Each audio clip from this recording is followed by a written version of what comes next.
Good afternoon and welcome to the April 28th, 2009 meeting of the Glendale Housing Authority. May we have the roll call, please? Authority members: Raymond. Here. Friedman.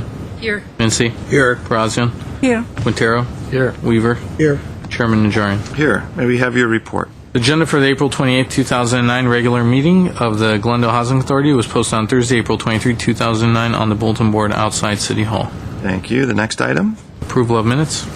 So moved. Second.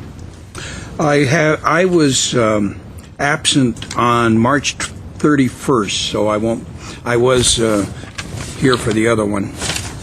Okay, we'll note an abstention. And for the then. joint meeting on the 24th, Mr. Mincy? So there's three meetings there. Yeah. One's the joint on the 24th. The other is the 31st of March, and the next one. Just the 31st. Okay. Okay. Noting that abstention, if there are no objections or corrections, the minutes will be approved as submitted. Let's move to the next item, please. Next item is oral communication. Discussion is limited. Time is not part of this agenda. Each speaker is allowed 5 minutes. Members of the Housing Authority may question or respond to the speaker, but there will be no debate or decision. And the Executive Director may refer the matter to the appropriate department for an investigation report. Thank you. I have a card from Herbert Milano. Good afternoon, Housing Authority Chair Najarian, members of the Housing Authority and staff. My name is Herbert Milano. I want to take this moment to show my appreciation and to verbalize it, I guess, to Madeline Brake for the many years that she's provided the city of Glendale. I'm in a position to have had the opportunity to work with her on several issues. Earlier on, back in 2001, with regard to the multifamily housing issues. Later on, with her guidance with regard to Section 8, and then with other issues dealing with, obviously, housing issues and the nonprofits.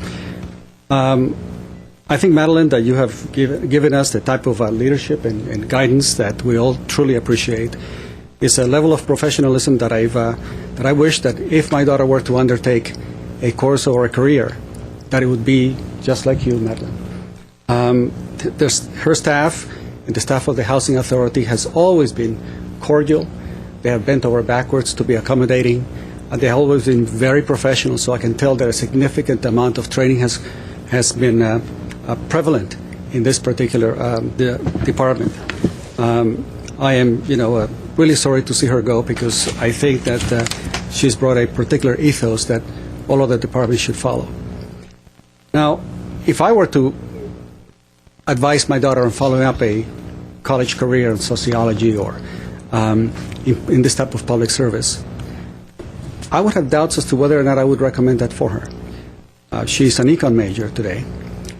And when I see that maybe tens of thousands of kids are going to college to study these social issues and the way in which government can be helpful, my experience during the past few years tells me that without the political will at the local level, pretty much all of that education is for naught.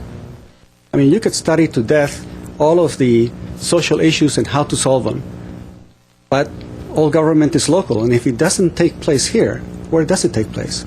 The county is too far removed from the issues that we face. So if we're dealing with issues about youth and families at risk, if you open and close these meetings with no agenda items and no issues being discussed, then what is all that education useful for? A person in sociology can go and study or exert her profession at a think tank. Think tanks can come up with reams and reams of additional studies of what could be done and what could be effective. But if you don't take any action, if you don't assist with the funding, if you don't evaluate, then what's the purpose? I would imagine that, for many individuals thinking of a career of social service in this manner, that today, I don't think that the funding is being provided to ensure that we have truly successful long-term outcomes. We don't mind spending the millions and tens of millions or hundreds of millions that it takes, to put it at the tail end, at the police end, at the court end, at the prison end. But we don't seem to have the will to basically put it up front where it's really needed and it's most effective. I think that this economic times, that as many people are losing their jobs, that there is a significant need for this city to provide some type of additional assistance to nonprofits, directly or indirectly. Indirectly is my suggestion that we can provide staff to assist in the continual sustainability for many of these nonprofits who cannot afford a full-time administrator, who need help with either be their accounting or grantsmanship writing, in a group that can provide for you some type of ongoing evaluation on the sustainability of these nonprofits. I know as a landlord that there are many women who are having significant difficulty with regard to domestic violence, and I think it is increasing. So how do you evaluate whether it is truly increasing or not? How do you know where the need is so that we don't have to depend on the police to come in after the fact and try to solve the issues, but rather provide the services that many of these women and families need? Because it's not just the wife, it is that teenage son who's also perhaps also under the strain or perhaps even being abused. And if we do not pay attention to it, if we don't provide sufficient funds to sustain it, then what is the purpose of government if it's not to make long-term changes like this? So it is my hope that this the Housing Authority can undertake, in Madeline's name, a change for the better. Thank you very much. Thank you. I have no other cards. Oral communications is closed. Move on to the next item. Authority member or staff comments? Comments? Authority members or staff? There being none, there is no new business. I move adjournment. The authority is adjourned.